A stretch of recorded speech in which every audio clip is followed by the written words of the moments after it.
Welcome to Mercury, Guardian. We have infinite realities to explore, and all the time in the world.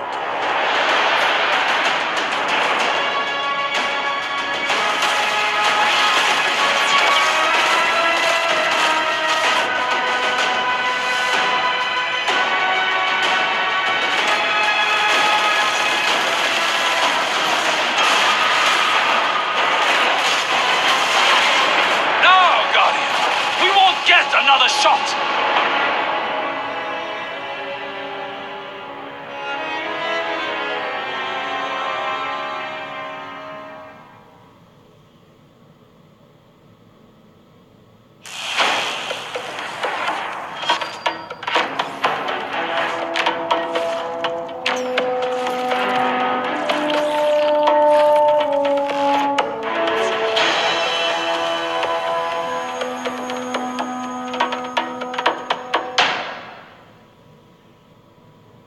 Hello, and thank you so much for joining us for the second in a series of 3 live streams dedicated to Curse of Osiris, the first expansion coming to Destiny 2 on December 5th. I'm Deej, and I will be your host and moderator for this conversation, including 2 of the developers who have led the creative process that have involved many talented, passionate people at Bungie who have created this new story that we're telling in the world of Destiny 2. I'd like to introduce you to the people who have volunteered to sit in the hot seat and talk to you about what we have made for your entertainment, exploration, shooting, heroic pleasure. First of all, returning to the stream from last week, we have Dave Matthews. Good morning. Morning. Good to be back. Yeah, good to have you back, man. So last week, you talked to us about story, but for those of the people in the audience who were not here for that stream, who may be meeting you for the first time, give us an idea as to what you do at Bungie and what was your contribution to Curse of Osiris. Sure. My name's Dave Matthews. I'm the art director for Curse of Osiris. My job basically entails working with a ton of talented artists and also design, narrative, fiction, and helping all those groups create something that's visually compelling and breathe life into the world. Storytelling through art, as we like to say. Absolutely. Very good. And Dan Miller. Hey. How you doing? Doing well. How you doing? Good. You were the game director for this expansion. Yes, I was. So you got to lead. You got to lead the charge involving many different disciplines. Yep. Yeah. So I worked with a team, everybody on the project. The goal was to, as a game director, you want to guide and you want to provide a vision for the project and for everyone, because we have a lot of really talented people here at Bungie, and just let them do their thing and then just kind of rally the charge. Wonderful. Okay. Well, there's several things that we want to accomplish on stream today. Chat has been put into subscription-only mode. Station identification, all subscriptions benefit the Bungie Foundation and our mission to ease the suffering of children as they are in the hospital and seeking wellness. We appreciate your support there, and this is an opportunity for us to focus the conversation just a little bit. While we are sitting and talking together, we are going to explore Mercury, brand new destination for this expansion. We are going to take a look at a new endgame reward system that you'll be able to use to add weapons to your inventory, and we are going to embark on an adventure through the Infinite Forest, which is a new way to play Destiny. Yep. So usually what we would do is we would go to a live fire team, but in the interest of time, as it is difficult to predict exactly when a public event may begin, instead of us trying to fill the moments with idle chit-chat while we wait for that public event to spawn. You don't like bro talk? I thought we'd keep the bro talk, as you just said, to a dull roar and show you exactly what a public event is like on Mercury. So, as I said, in the interest of time, we're going to show you that we captured something that we just captured earlier. So we do have a fire team on set.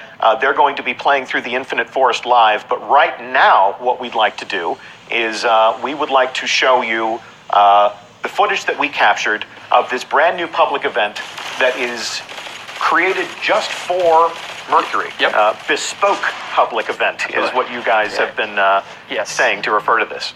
Yeah, I'm really excited about what. John Sova, one of our designers, and Noah Thompson, one of our artists, got together and basically built the space around this public event. I like to call it kind of the Vex Circus. That's not the original name, but it's this really awesome custom space and set of encounters that it's a lot of fun, and it's our biggest thing we've built for a public event. And the whole space is kind of, as you can see, you just saw that the space transforms as you play, and you will expand out throughout and go to different areas that you can't go to at any other time. The transformative playable space is a running theme for Curse of Osiris. Absolutely. The event has begun. So you are witnessing the largest, most elaborate public event, most rewarding public event, we will see later, that we've ever created for Destiny or Destiny 2. Here we have the boss. Talk to us about this boss. So we're going to have these gatekeepers. They're going to be spawning throughout the space, and they're going to kind of be a brief focal point. And once you kill them, you'll pick up these, what we call keys, and dunk them. And then these are more or less your way of progressing through the different phases of the public event. Nice dunk. 2 points. Not actually, that's a basketball joke. You don't actually earn points.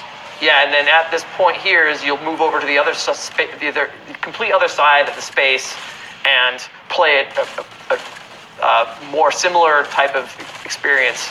And this is kind of just the first phase of the entire public event. We built Vex cannons throughout the space to kind of let you move quickly to another part of the phase.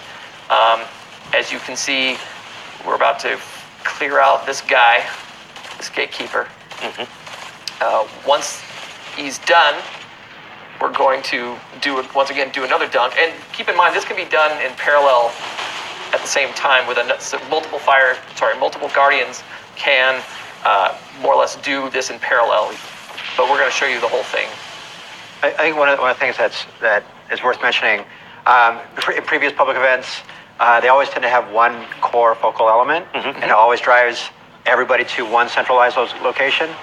With this event, it actually, because of the way we've set it up, we have these different islands. It allows the team and everybody that's in the public space that's engaged in the public event itself to be able to move around the environment. And that's what we kind of talk about, like trapeze, bouncing back and forth.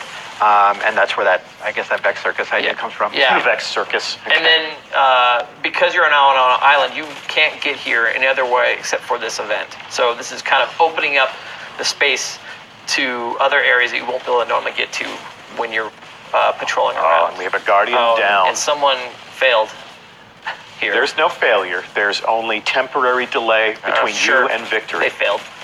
Okay. And so now the goal is for them to, when they're on these islands, is to kind of do a similar thing, which is kill more gatekeepers and pick up the keys and make more progression through the space, through the encounter. So this fire team will trigger the heroic aspect of this public event. But we're not going to show. But we are not going to show you exactly how that works. Maybe some of these special guests who visited our studio in recent weeks, who will have their own content going live after the stream. We'll see if they can explain it. We'll see if they can figure it out. But for the purposes of this stream, we will demonstrate the existence of some heroic modifiers for this public event. But you will not learn. You will not learn during this stream exactly how that happens. You see, there's a big kind of a EMP explosion that's forming in the center of the space to kind of clue you in that something else is going to happen further in the public event. And this is a pretty involving public event, which I think is really cool because there's a sense of progression that happens that is not just in one spot. You're kind of all over the place. It's phased, yeah. So they just finished one island, now they're headed back to the other. And if you noticed earlier that there are the Vex cannons kind of turn around to unlock different things, different phases of the encounter. It's kind of a cool little twist that we're doing to, instead of having to have new things spawn in, we can use the same thing and make it feel like it's kind of part of a machine. Yeah, that was one of the things we talked about last week, Dave, when we were exploring the story and the lore of Curse of Osiris, is that, Mercury was once a garden world, and now that the Vex are here and have made it their domain, the entire planet has been converted to a machine. Yes. And as we play through these activities, you really get a sense of the fact that we are just sort of now a cog in their machine, and it's definitely putting us through the paces. Yeah, and through the story, which we'll cover, you'll see more evolutions of that machine, which I really love the Vex story. I think it's a cool concept. One of the things that we talked about was getting back to some of those themes about mystery and always trying to understand, always plant the seed in the player's head of what's going to happen next. I think that's also another, I think it's a core tenet about part of this design is as it unfolds, as it progresses, you're constantly asking yourself, what happens next? What is my next? What am I charged with doing next? Yep. And I think now as we're getting closer and closer to how the heroic is starting to display, you're going to see a little bit more. Yeah. And ask those questions of like, now how am I going to deal with the boss that looks like I see right now? Yes, he's now invincible. Oh my gosh. So you'll take down more gatekeepers, and there's a theme of kind of taking down gatekeepers, picking up keys, and then that barrier there prevents it so you can't just shoot in. You have to actually engage in the space. Nice little piece of multitasking there. Yeah, and running then bam, the ball, reviving your friend. Now and then you do damage again to the... Dunking the key. You said those were keys, yes? Mm-hmm. Yes. Gatekeepers, keys, locks. All variations on a theme. Deciphering the machine. This is where it gets really crazy, because everybody kind of converges in the center area. And once again, this is a space you won't be able to go to in the during the normal patrol. This only is reserved for the public event. Right. And if you happen to land boots on the ground while this is going on, like you can actually see this mayhem. It's pretty awesome, like when you come into space and you see people flying around. And You can even see this from the lighthouse proper. It's pretty cool. So you could just hang out up in the lighthouse. With Brother Vance and popcorn. Your skybox seats. I sure love me some popcorn. Spectate the public event. And it should be said that this is all a public space. Yes. So if you're watching this at home and you are a solo player, if you don't have a friends list that is bristling with teammates, Destiny will introduce you to people that will help you complete this activity. We currently have a pre-made fire team, and they are, in fact, heroic. Now let's check this out. I promised before that this was the most rewarding public event, and there we have it. We have 2 chests for a change, and check out those sweet moves. Yeah, this is my favorite. I'm a spicy ramen kind of guy. Spicy ramen guy. Well, that's actually about to become a thing of myth and legend. Yeah. So once season 1 is over, bye spicy ramen, and we'll make room for some other exotic ways to express yourself non-verbally in Destiny. But that's a conversation for another time. That's a conversation we had in the past at TwitchCon. We have our own reality machine, reality engine, as we say. So with the public event complete, I want to talk a little bit about one of the new endgame reward systems that we have on its way to Destiny 2. And for that, we need to return to the lighthouse. So controller in hand, and there we are, looking out over the space in which we were just playing. It's a beautiful day on Mercury. It's always sunny. A beautiful day. Always sunny in Mercury, huh? Sunny. 1,000 degrees. This is a good opportunity for us to talk about some of the different innovations to the Destiny player experience. Whenever we are adding content to Destiny like this, it's a good opportunity to give the players new ways to understand their adventure and their progression, give them some new things to do. Anybody who is a Crucible elite who might have been to the Lighthouse before can see that, as we looked last week and saw that we've appropriated what was once a social space to being a place where you can now have access to a vendor, Brother Vance is now a dealer of story and mystery and rewards. But let's also talk about some of the other ways in which we've innovated on the way people can play Destiny 2. We just talked about a bespoke public event, a public event that is created specifically for a destination to take advantage of how that destination can be interactive.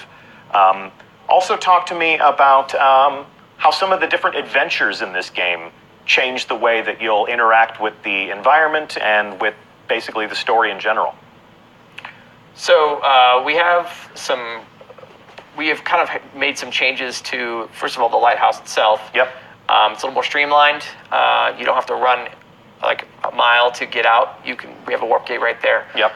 We have this thing we call the Forge, which we will talk about in a bit. And this is the wall of this wall of weapons, the Vex weapon wall. Yeah, this actually shows you your progression as you're going through, and you're actually building various weapons that are all elective at the end of the game. Okay. Yep. This is an optional end game pursuit that players can enjoy after they finish the campaign. Yep. And then we also have a mystery that you can solve. That if you are attentive, you can start to kind of piece together in this space. In this space. Okay.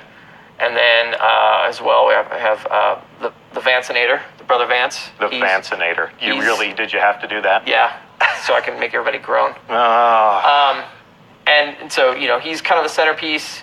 He will give you bits of information. He will give you new chases. He will give you adventures, which is going to be the kind of the cornerstone of how you explore Mercury. Okay. And so from here, you can get you can play adventures that will let you more or less explore parts of Mercury that you can only explore with adventures. Okay. So the destination is basically delivered to you through a series of different adventures. Yes. We'll talk a little bit about also how some of those adventures are now heroic. Yes. And you're adding modifiers to some of those adventures. Yep, we're adding a bunch of modifiers to the adventures, and they're going to be random every time you play it. These adventures, the heroic ones, are very, very challenging. Yeah. Bring a fire team. If you're good, bring yourself. Be solo. You can play it anyway. Okay. But it's definitely going to challenge people. Okay. The hardiest of players. Yes. So I want to talk about this. This is basically the first step that we will follow in order to acquire those endgame weapons that we were just taking a look at the interface in the wall there. Lost Prophecies. Osiris wrote his lost prophecies on these 6-sided tablets and hid within them a secret for the guardian whose deeds he foresaw. So we have 3 options here. We have these different verses, verse 3, 4, and 10. In the interest of showing off a weapon that our audience did not see on the last stream, I'm going to forego the contrivance of an election run in chat, and I'm just going to acquire verse number 3. And there's many other verses too. How many verses in total? It's 11. 11 verses. All right. Yeah. So I now have verse 3 as part of my inventory, and I'm supercharged, thank goodness. So talk to me about the process for using this verse to obtain a new weapon. So if you look at that weapon, or if you look at that verse in your inventory. And that's where I can find it, in my inventory? It's in your inventory, yes. Okay. You'll see that, and if you, it shows basically what you need from the game, from playing activities in the game. There's various drops that you'll get. So this feels like a quest. It is a quest. An army meets and stands and falls. 3 nobles wage their hopeless war. In shifting madness, evil crawls. One stands above the battle's roar. So I need concentrated radiolarian culture. Yep. And I need adaptive paradox amplifier. Yeah. All right, so where do I find those things? So if you go into the details, Yeah. you can look at the things that you will need. Okay. So and here it will tell you what activities you'll play. And so we want to do with this is give people reasons and having them, not give them weird random things to do, but give them activities that they would already normally play. Yeah. And then they can go play and then get the resources from those. Added incentive. So in this case, this is a rare item acquired by completing strikes. Yes. Crucible matches, and heroic adventures on Mercury. Yeah, so what we really did- glad we covered heroic adventures already. Otherwise, this would be a spoiler Yes. set out through the user Absolutely. interface. And So that's why we went we've Hudless kind of last bucketed week. those as time in terms of time. So when you look at one of these things, you go, oh, I know how long a strike lasts. I know how Okay. long a crucible match. Yep. And so by doing those things, and you don't have to do all of them. If you're like, oh, I'm on Crucible for life, bro, you can totally Yep. just play a bunch of Crucible games and you will get those drops. So we're trying to base it based off of things that you have already familiar with and that you've played normally. Yep. Rather than just say, go collect 50 billion materials. And this is one of those things Yes. acquired from the strike. So I can consume this, Yes. and then we can Starts see to fill here up. that my meter's filling up. Yep. And then I need the amplified paradox amplifier.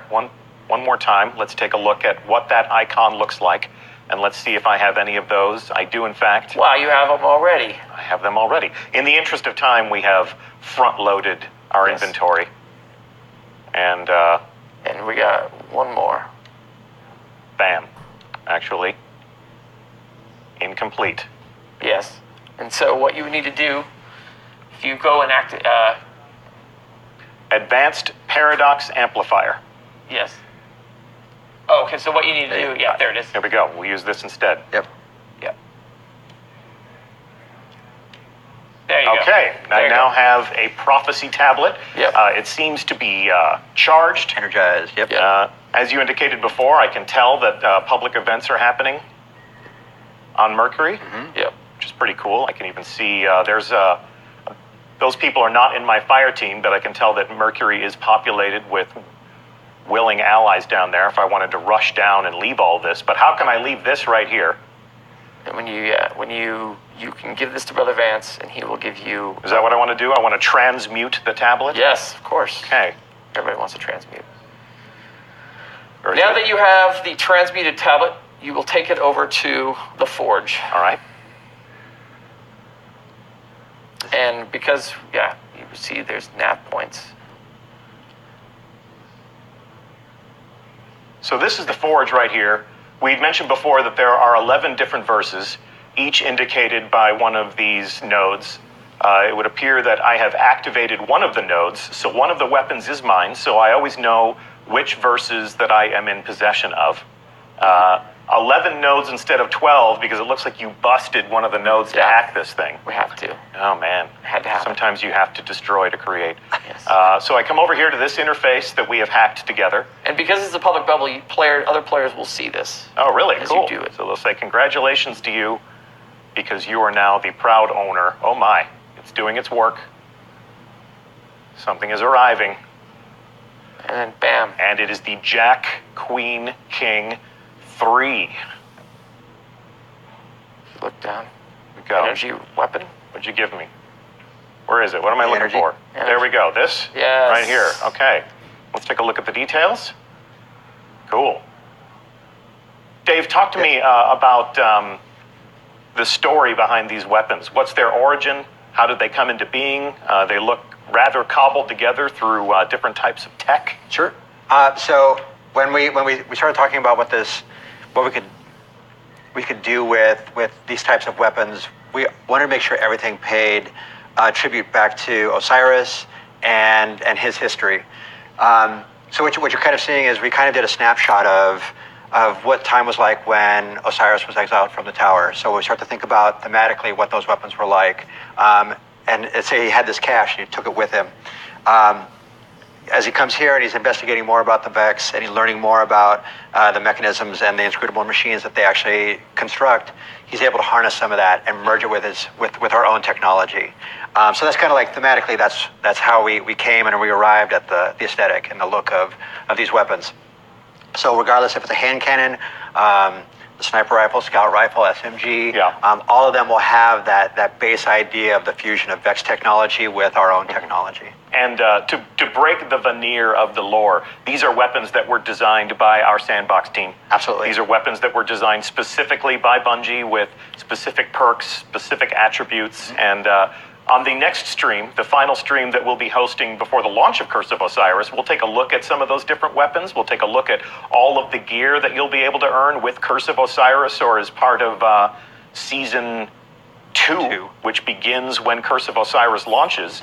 But for today, having taken a glimpse at how that works and how we're delivering incentive to do things like public events, what else? Adventures? Yeah. Strikes? Yes. So while we're talking about how the player experience is changing, what would you say about strikes? So we decided that, hey, strikes are an integral part of the Destiny experience. They tell great stories. They have awesome bosses. Yep. And so for expansion 1, what we wanted to do is show more of those strikes, make those more part of this main story. Yep. So we have 2 strikes for Curse of Osiris. We built them as strikes. Okay. But we took those and said, hey, we're going to make story versions of these strikes. And so your first introduction to each of those strikes will be through our story. Through the campaign. And we have made changes to those story strikes so that they tell more of a story for the campaign. But then when you are done with the campaign, we will put those strikes in a playlist and have changes to them to be more tailored for 3 players. So as I enjoy the campaign, if I'm a solo player Yes. who enjoys experiencing a campaign all by myself, Yep. I don't need to trouble with other people. Correct. I don't need to worry about someone going away from their controller and not participating. Correct. I can enjoy that strike all by myself Yes. as a lone gunman. Yep. And then later on, let's say I experience that strike as a match-made activity, then it will be scaled to accommodate the cooperative experience. Is that what you're telling me? Yes. Yep. Okay. Yeah. And is this, am I going to feel like I've been deprived of 2 additional story missions? Not at all. No. No. I think one of the great things about this is that we've always, every strike has always had a story that it told. Yeah. And by bringing those and making those part of Osiris' story allows us to, I think, enrich in the overall narrative that is Osiris' history and everything we want to talk about. Give people more of a sense of context of those strikes. Absolutely. Yeah, they've always felt slightly separate from the other story that was told. Like you finished your campaign, now go back in and fight some additional bosses or something like that. Yeah, and when you buy the expansion, it's really nice because you can immediately see and play through these experiences without having to do the random matchmaking thing. Yeah. And you'll right away get to see, oh, these are the strikes that come with it. Yeah. And then later on, as you're playing the matchmaking, they will.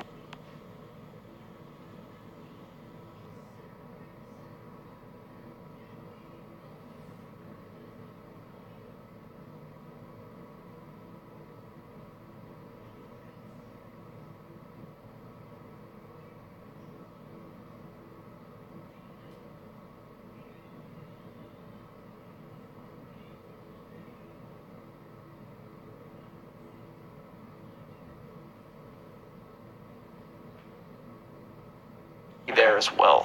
Well, we have endeavored to avoid the fire team that had played through the public event, and now we are going to invite those 2 players to embark on an adventure. You said that adventures are really the way to unlock the experience, that's the way to explore Mercury. Yes. And what we're going to do is send them on an adventure into the Infinite Forest. Yep. So I'm going to surrender the point of view here, and we're going to join our fire team. There they are. Check out those handsome devils. Hello, Warlock. Hello, Titan. Hello, Hunter. Take it away. They are playing an adventure entitled The Up and Up.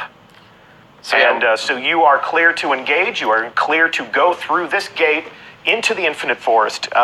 Dave Matthews, point of order before we delve too deep into the machine here.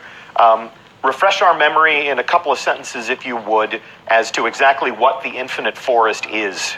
The Infinite Forest is a large Vex simulation that's constructed to explore all the infinite possibilities throughout time that ultimately brings about their success and their goals.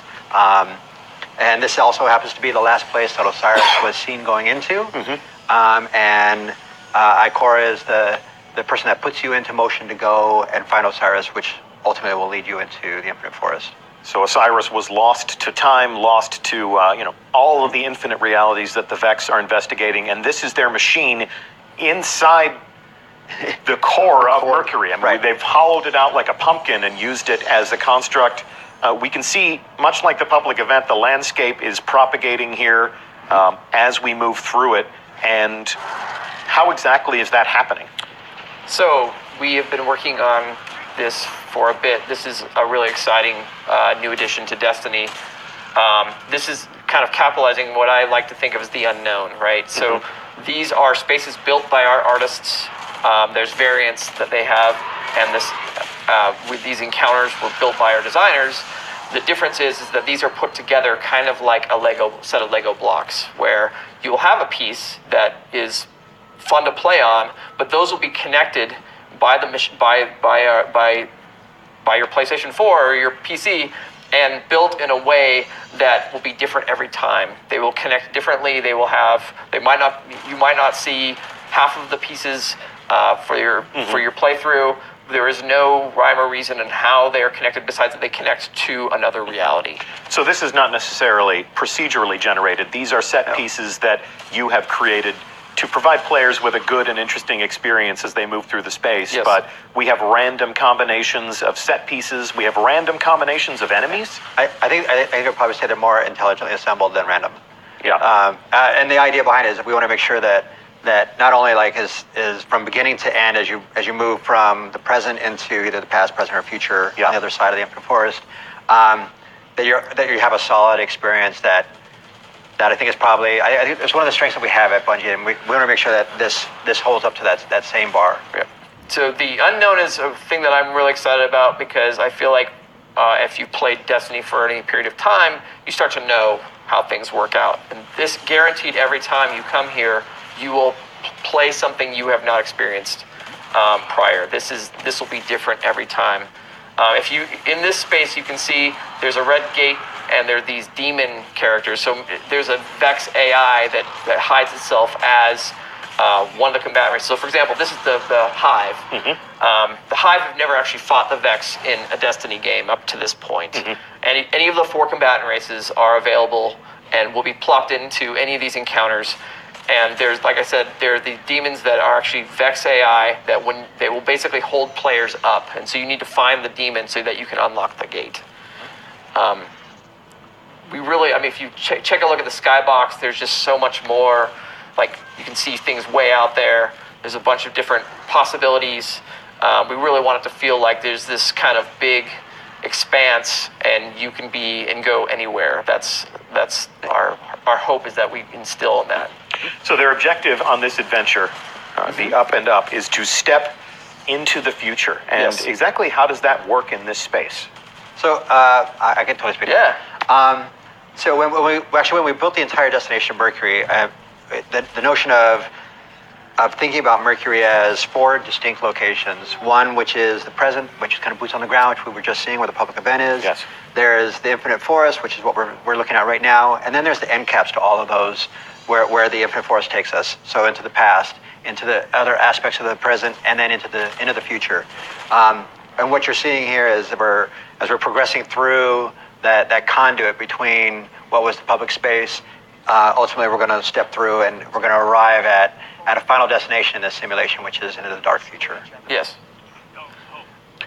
So Mercury as a destination is the sum of all of its parts. Absolutely. We have different versions of Mercury as we move through time. We have this infinite forest, which is sort of the nexus of all of those exploration experiences. I like to think of the Infinite Force as kind of like an action subway that takes you from the present day into the simulation and into one of the simulated past, present, and future. This is definitely a different way of thinking about destinations, but I think it's really exciting because there's a lot of opportunities for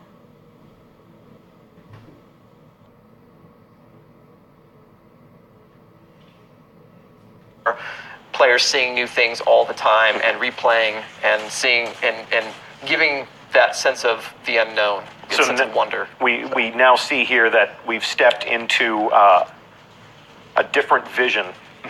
Yes. This is the dark future. This is where where the Vex have won. There's nothing else. There's no light. There's no dark. There's only the Vex. You can see our dead sun in the distance of the skybox there. And in the case of this simulation, the Fallen are here too. Because this is a Vex simulation that the Vex are saying, hey, what would happen in the dark future when we win if the Fallen were to survive? All possible realities. Let's take a look at every single reality that is possible in this universe. Yes. And then let's take the steps we need to take in order to get to the one we like the best. Yes. Right? Correct. God, I just so want that in my life. Yes. You can have it. Curse of Osiris. Thank you so much. You're welcome. Okay. Yeah, aesthetically, we wanted to make sure that each of those locations inside of Mercury felt really, really different, unique. Yep. So this one, we wanted to obviously make it feel cold, a little hopeless. Nothing to light the way but a million red glaring Vex eyeballs. Yes. So, and then you saw kind of like the sun-scorched, sun-parched areas of the present, kind of that surrealistic, floating world of mystery that is the Infinite Forest. And then you'll get a chance to see what the past is like as well. Yeah, I'm not even playing. Whenever and my palms are sweating. Yeah. Whenever you guys do this jumping puzzle, you're gonna fall to your death. Crap! Yes. It induces a very strong sense of vertigo. So all the adventures have a theme. The Up and Up adventures play around with this concept that you're making progress and you're doing these kind of high-wired, dangerous, palm sweaty jump puzzles. Yep. We have other adventures as well that have their own gameplay theme. I really like the way that the adventure team handled this because they took these very disparate, different parts, different adventure gameplay fields, and they made adventures for them. And I think someone just fell to their death. Did they? Oh. Anyway.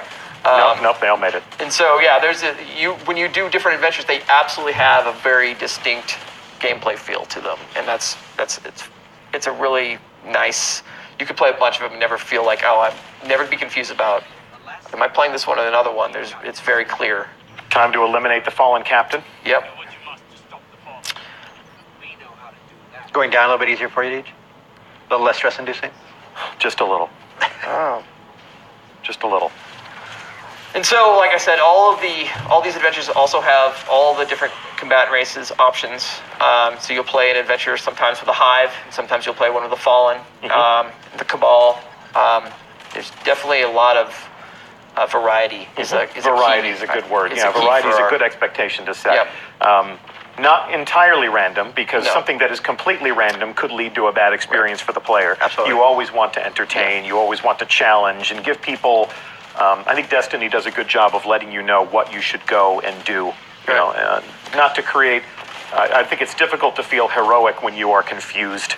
Yeah. Although certainly the raid is an exception. But when you're on an adventure, when you're shooting your way through a campaign, to give people an interesting place to explore, but not so interesting that it's confounding and doesn't make sense. And these end caps, these past, present, future end caps, they're handcrafted. Like, these are all built by artists and designers, and the encounters are custom. The objective is complete. Yep. Collect your rewards, gentlemen. Good shooting, and thank you so much. Bam. And you have there you go. An updated milestone. There you go. Well, there we have it. All right. Thanks so much for taking us on that adventure. Thanks so much to our fire team. That was actually live because you can trigger those at will and you can play them whenever you want. Public events are a little bit more of a surprise, but an adventure is a promise of action and adventure that is always at the ready. Yep. Fantastic.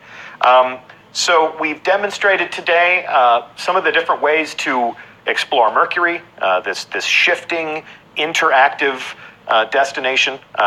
When you compare this to some of the expansions that we had in Destiny 1 Year 1, The Dark Below, The House of Wolves, this is the first time we've been able to put a new node on the director and give people a new place to go, and to pack that place with some different ways to experience Destiny. That's really been the focus of the conversation today. Yes. Anything else you'd want to tell our audience before we wrap this up? I'm really excited about this project. I think it came off really, really well. It's going to give some people different taste of what they've been playing. It's going to give them more options. We have a Strikes playlist, new Heroic Strikes. I'm sure that was mentioned last week. Yep, we did mention that. This is, to me, like something that I've been really looking forward to. I'm a big fan of like the Vex lore, and so I'm really excited for people to play this. This is. I think this is going to be really satisfying for a lot of people. Well, that's certainly why we do it. Yep. Isn't it? Mm-hmm. Well, we will be back next week. You gentlemen will not be back. No. You have survived your second stream, Yes. and you survived your first. Yeah. So I hope the hot seat wasn't too hot. I really appreciate you coming on the show. A live environment like this is, it's kind of advanced citizenship on the internet, but you bore the trial well. So, I hope. Yeah. We will be back next week with John Wisniewski to talk about weapons, and Kevin Lee to talk about some of the different armor that you will be earning as part of Curse of Osiris and Season 2. All up. This is campaign armor. This is exotic armor. Maybe we'll show a little raid stuff too. Maybe we'll show the raid lair armor. Actually, I have clearance to show the raid lair armor. Faction rallies armor, Iron Banner armor, all up. There will be a fabulous parade of the real reason why we play Destiny, which is to get cool stuff and to make our hero awesome and unique. So I hope you'll join us for that. We will have a blog update tomorrow, and then because it's Thanksgiving in these parts, Bungie will be experiencing a short week. We realize that we have a global community and not everyone shares in that, so look for the blog to be updated tomorrow with that F5. And that's it for now. Dan Miller, thank you so much for being here. Dave Matthews. Thank you. Thank you again for being here again. I'm Deej from Bungie. It's been our pleasure to talk to you today. Curse of Osiris arrives on the platform that you prefer, that you use to play, on December 5th, and we hope to see you in the Lighthouse in person. Great to have you on stream. Show's over.